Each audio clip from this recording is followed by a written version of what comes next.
So, Togetherland Festival. Yes, ma'am.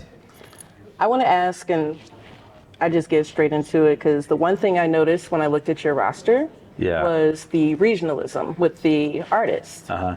So I wanted to ask you, how do you feel about regionalism coming back into music, specifically in hip hop?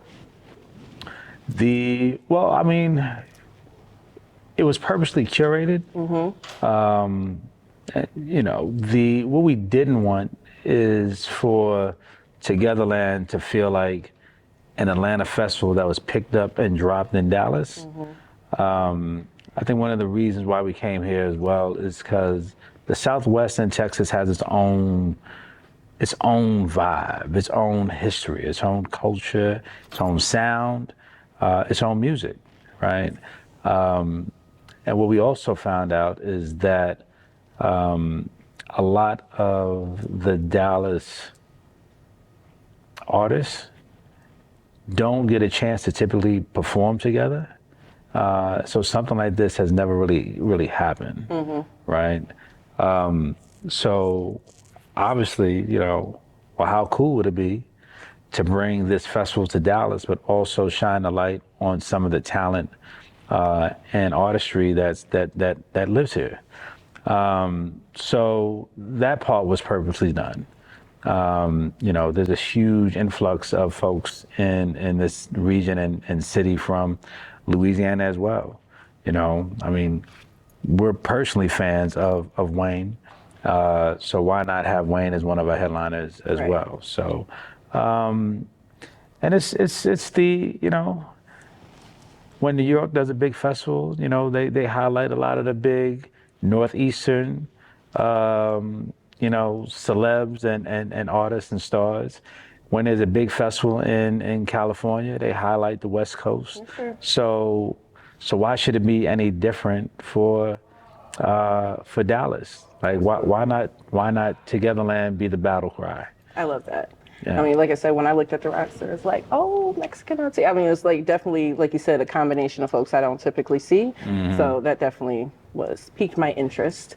And Black music in itself is having a lot of, remigration in genres.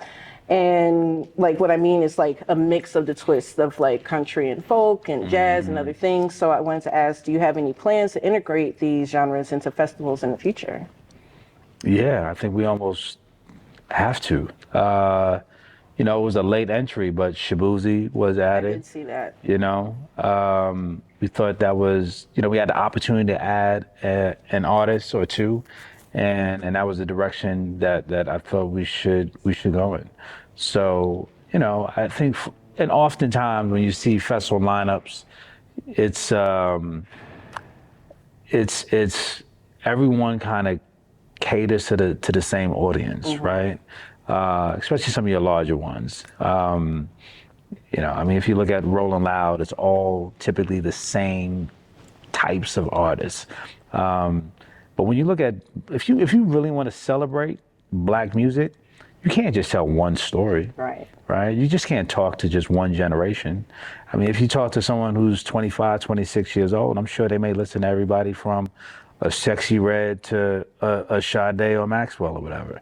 So if this is how we enjoy and celebrate music privately, why can't we do that publicly as well? So it shouldn't be any shame having the Dream up against, that Mexican OT, right? So, and I think also what you find is like in those intersections of like communities and cultural pockets, I think that's where the magic is as well, So you take, a Gen X and a Gen Z, and you throw music in there and some good food and some good vibrations, things happen. Yeah. Community happens, exchanges of ideas happen, business happens. True. So I think it's important to celebrate those intersections. I wanted to ask about just the fact that you chose Dallas. So, Texas is a very big state. Austin has been well known for it being the music capital, if you will. Houston has its own identity. Right. But a lot of people have been really hovering over Dallas. So I want to know why you chose Dallas. I think for that reason alone. sometimes you don't want to go to a market that's kind of saturated.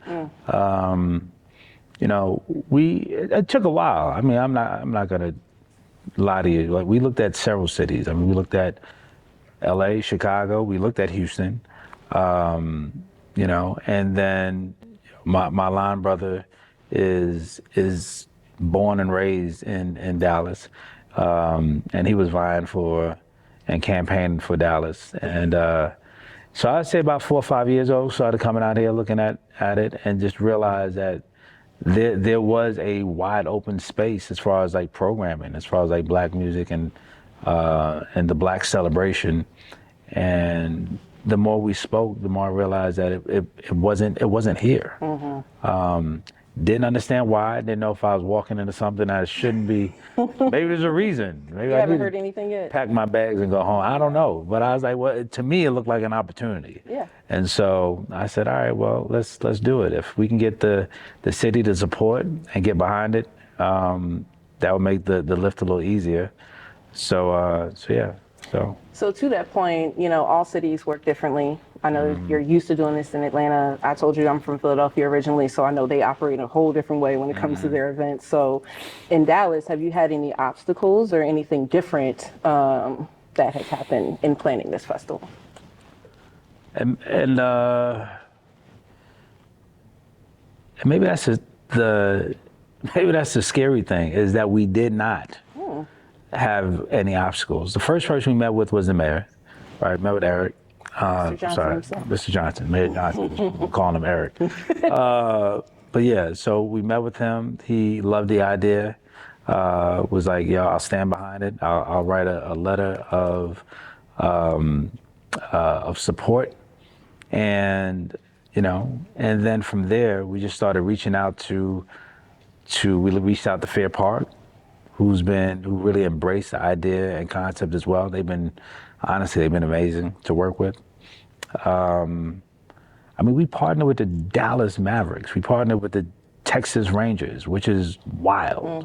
You know, so we've gotten a lot of support, you know. So I think the biggest thing is to wake up the community and let them know that, yo, this is a celebration about our music, our culture. Yeah, come on outside and be a part of it. Absolutely. Yeah. Just a quick question: is the mayor going to be there over the weekend? The mayor? Is he pulling up? He is. Nice. He's supposed to be, yeah. I'll see him in VIP, right? Yeah. You know, hey, you get past the security and all that. Of course. Yeah, but no, yeah, he's yeah, we've got his list, so yeah, he's pulling up. So, in closing, are you here to stay? I know you haven't had it yet, but do you feel good about it? We would like to, you know. I mean, I think that's a good question for Monday. Fair. Yeah. Fair enough. Yeah. Well, we are certainly looking forward to it, and thank you so much for talking with the Dallas Weekly. I appreciate you. All Yeah. right. Thank you. It's a wrap. Yeah.